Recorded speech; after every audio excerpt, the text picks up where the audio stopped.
কিন্তু আজিজ দোস্ত,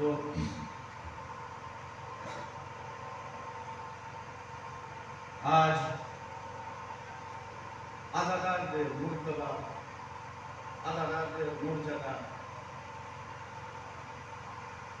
যদি আপনি যদিও শুনেছেন বলে আমাদের কাছ থেকে এত বড় মুর্তবা, এত বড় গুরুত্ব যেটা লফজে ভাষায় বয়ান করা যায় না। কয়েকটি জুমলা মাসাইলের সংক্ষিপ্ত আকারে তারপরে আপনার শুরু হবে।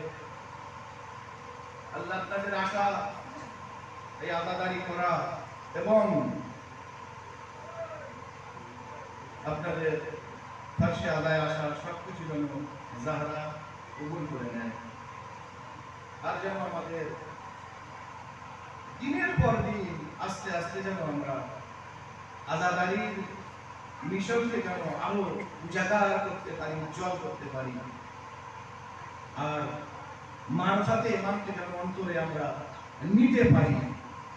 কারণ অন্তরে ওই সময় যায় না, ওই সময় পর্যন্ত যতক্ষণ অন্তর পাক না হয়। তো সবার পাক, কিন্তু আরো পাক করতে হবে। অবশ্যই ধ্যানে রাখবেন। আসেন, খুব তাড়াতাড়ি আপনার নিয়ে যাও মদিনা থেকে কারবালায় শেষ ইনশাআল্লাহ। 28 রজব আমরা সব জানি। 28 রজব ছিল ইমামে হুসাইনের কাফেলা 2 মুহররমে কারবালায় পৌঁছে গেল। 2 মুহররমে যখন কারবালায় পৌঁছে গেল, সবে আশুরা এসে গেল। আশুরার রাত পার হলো, আশুরার দিন এসে গেল। একের পর এক আসহাব ও আনসার শহীদ হচ্ছে। শহীদ হওয়ার পরে বানি হাশিমের আর আওলাদের যখন বাড়ি এলো, একবার হযরত আব্বাস আর আলী আকবর আলোচনা করছেন যে সর্বপ্রথম আমি যাব। মন দিয়ে শুনবেন, খুব সংক্ষিপ্ত নসায় পড়ব। আলী আকবর বলছেন আমি আগে যাব, আব্বাস বলছেন আমি আগে যাব। আব্বাস বলছেন আলী আকবর যদি তুমি যাও, আমার আকা হুসাইনের চোখের দৃষ্টি শক্তি শেষ হয়ে যাবে। আলী আকবর বলছেন যদি আপনি যান, চাচা আব্বাস যদি আপনি যান, তাহলে আমার বাবার কোমর ভেঙে যাবে। কোন এক 12-13 বছরের ছেলে এগিয়ে এসে বললেন না আপনি যাবেন না, চাচা আপনি যাবেন, কালকে আমি যাব, আমি গেলে না আমার হুসাইনের, আমার চাচা হুসাইনের কোমর ভাঙবে না, চোখের আলো যাবে। কে ছিল? সে ছিল জনাবে কাসিম আলাইহিস সালাম। এই কথা বললেন, ইমামে হুসাইন বললেন হে আমার লাল, এমন কথা বলো না, তুমি আমার হাসানের ইতিম আছো, আজাদারো। হযরত আলী আকবরের অনুমতি দিলেন না। ইমামে হুসাইন আলী আকবরকে কিভাবে অনুমতি দেবে?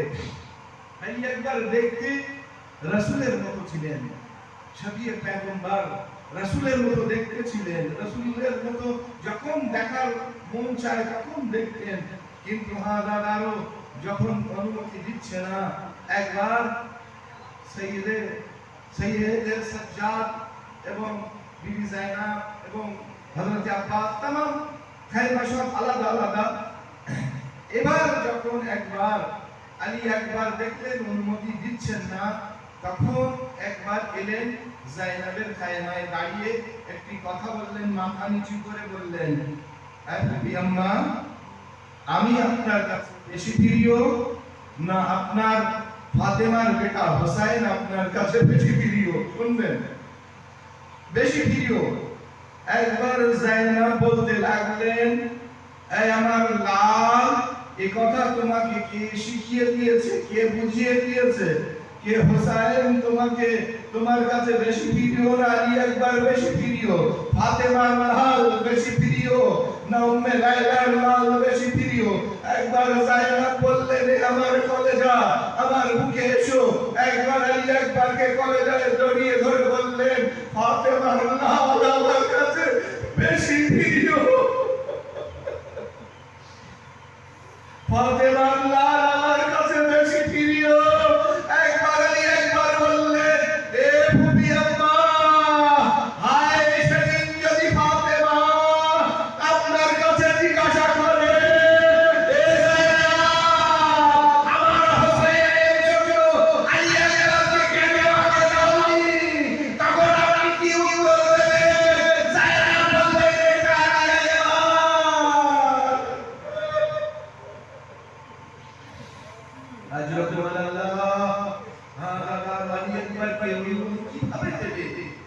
যাকে আমরা বছর ধুলো লাগতে দেই একবার হোসাইন দেখে যাইলো যখন একবার হাতে হোসাইন হাত দিচ্ছিলেন বললেন এ ভাইয়া বাচ্চারা ধুলো মারিয়ে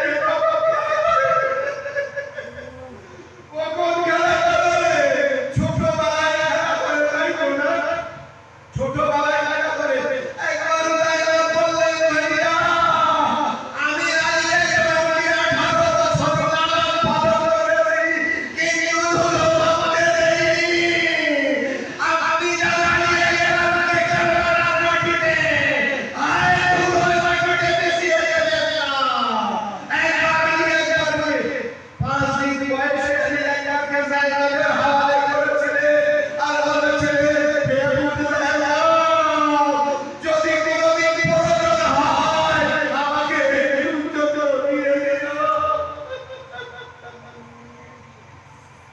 যদি কখনো আমাকে প্রয়োজন হয় আমাকে একটু সময়ের জন্য দিও তখন একবার হাত দিয়ে হোসাইনের হাত ধরে বলছে এ ভাইয়া আমি 18 বছর ধুলো বালি মারতে দেই আমার একবার বেদনা ধুলোয় মিশিয়ে দেবে না একবার হোসাইন আলী একবার কইলে আর বললেন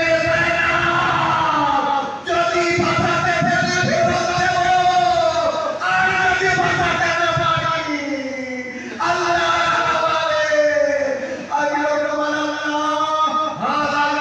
আলী একবার চলে গেলে আলী একবার চলে গেলে কথায় শোনো আলী একবার চলে গেলে একবার যখন যাচ্ছে আমার বাবা পিছনে পিছনে যাচ্ছে একবার আলী একবার দাঁড়িয়ে গেলে গান বলতে এ বাবা আপনি তো অনুমতি দিয়ে দিয়েছেন তারপরেও পিছনে পিছনে আসছে আমার বাবা বলে এ বেটা যদি তোমার বাবা আল্লাহ করো তাহলে তুমি আওলাদের দরজা শুনে আমি আমার বাবাকে কারবালা ময়দানে পাঠাচ্ছি আমি বুঝতে পারছি আখির জুমলা এবার যখন ক্ষমতা আলী একবার চলে গেলেন কারবালা ময়দানে